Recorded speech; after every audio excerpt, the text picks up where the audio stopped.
Sejam bem-vindos e bem-vindas à aula de hoje, que versará sobre o tema da contabilidade na administração das empresas. Os objetivos desta aula é compreender e aplicar os princípios contábeis e fornecer uma visão global da governança das organizações. Contabilidade na administração das empresas trata, em primeiro lugar, de princípios e postulados. Quem define os postulados e os princípios no Brasil é o Conselho Federal de Contabilidade, que, através da Resolução 750 de 1993, determinou de que forma a contabilidade no Brasil tem que ser estruturada. São 7 os princípios contábeis definidos pelo Conselho de Contabilidade: a entidade, a continuidade, a oportunidade, o registro pelo valor original, a atualização monetária, competência e prudência. Vamos examinar cada um deles.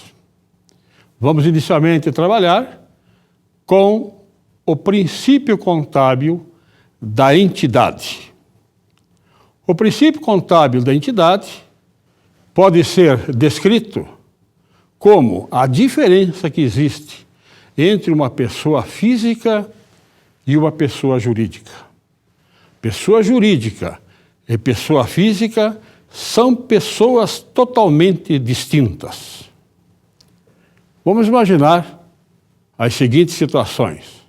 Um cidadão resolve estabelecer-se como um comerciante. Isto é, resolve constituir uma empresa. E vamos imaginar que esse cidadão vai constituir uma empresa individual. Uma empresa individual é aquela que tem um único proprietário. Isto é, uma pessoa física que, mediante alguns atos de comércio, alguns atos jurídicos, que é o registro de um ato declaratório na junta comercial, ou no registro de títulos e documentos, torna esse cidadão como uma pessoa jurídica. Vamos imaginar, então, que esse cidadão se estabeleça com um pequeno armazém.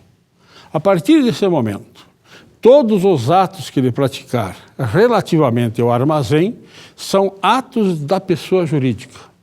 Ele não pode, por exemplo, se permitir, ao final do dia, retirar determinada importância, determinado valor do caixa para pagar as compras do jantar da sua família. Isto porque a família é uma entidade diferente daquela empresa que ele constituiu. Não pode, por exemplo, ele permitir que os filhos passem no seu armazém para retirar doces ou salgados e levar como merenda para a escola.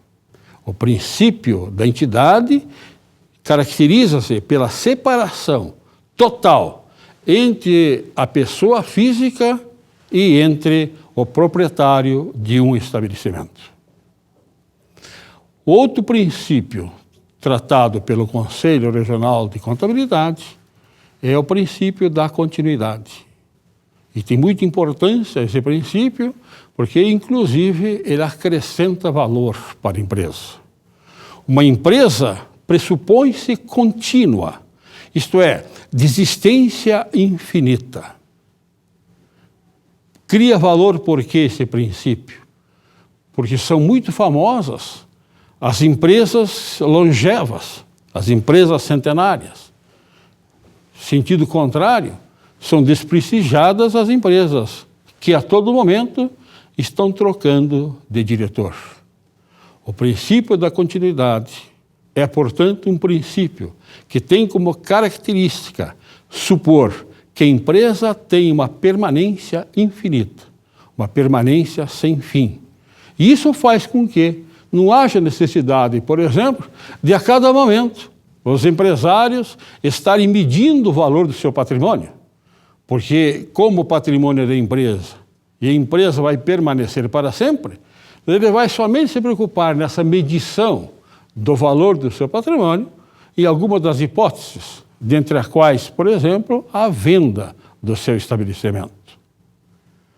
O outro princípio da contabilidade é a oportunidade. Oportunidade significa que a empresa é obrigada a registrar qualquer fato que altere o seu patrimônio. Tanto fatos externos quanto fatos internos. Podemos citar como fatos externos a compra, por exemplo, de mercadorias. Quando a empresa adquire mercadorias, ela tem um relacionamento com o seu fornecedor. E como isso altera o seu patrimônio? Porque o patrimônio começa a se compor agora das mercadorias adquiridas, ela é obrigada a fazer o registro. Todas as transações realizadas com outras entidades ou com as pessoas outras que não as pertencentes à instituição têm que ser registrado, e a oportunidade porque tem que ser exatamente naquele momento em que aconteceu o evento. Existem eventos também de origem externa. Um evento de origem externa é, por exemplo, em dado momento, o governo, e isso é uma característica dos últimos governos, aumentar a alíquota da energia elétrica, por exemplo. Você vem mantendo determinada conta de luz, e essa conta de luz, em dado momento, cresce, porque o governo resolve aumentar a sua alíquota, você tem que acompanhar esse aumento da alíquota, que altera o valor do seu patrimônio, quando da sua ocorrência. Existem também, de origens externas, alguns casos fortuitos. Por exemplo,